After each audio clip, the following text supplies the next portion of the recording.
Good morning, everybody. It's Friday, February 21st. Welcome to the Inside Edge. And there's a question about whether Governor Phil Murphy will take sides in the race to replace him this June. It's just the fourth time in 50 years that a two-term governor is watching himself get replaced. And there's zero chance that governors don't think about who they want to follow them.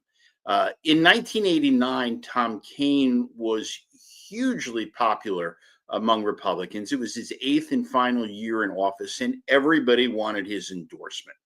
Kean spent most of the year dangling the prospect of a pre-primary endorsement. He used it effectively to leverage the planned obsolescence of a lame duck governor. And what Kean wound up doing is he didn't endorse, but he put out a statement that essentially said that he liked four of the eight candidates. So it was Chuck Hardwick, Bill Gormley, Carrie Edwards, and Jim Corder. He put out a statement saying that all four of them were competent, capable, and dedicated. And basically, it gave the Kean good housekeeping seal of approval to some, but not all, of the candidates. Those four candidates used Kean in their TV commercials. They did so happily.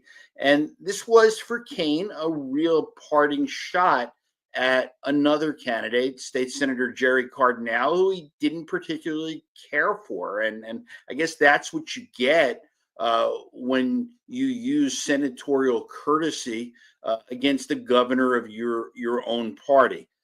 Brendan Byrne in 1981, he also tried to pick his successor. He endorsed his attorney general, 36-year-old John Degnan. He cut a deal with some Republicans in the legislature, and they passed a law that abolished the county line that year as a way of smoothing the path for Degnan. But, poor John, he came in fifth and got 10% of the vote. There's Chris Christie in 2017. Nobody was really clamoring for his endorsement anyway, and he never backed anybody. But on election day, he told reporters that he voted for Kim Guadagno. I'm not really sure what that did for him. Guadagno, when he ran for president in 2024, gave him $300.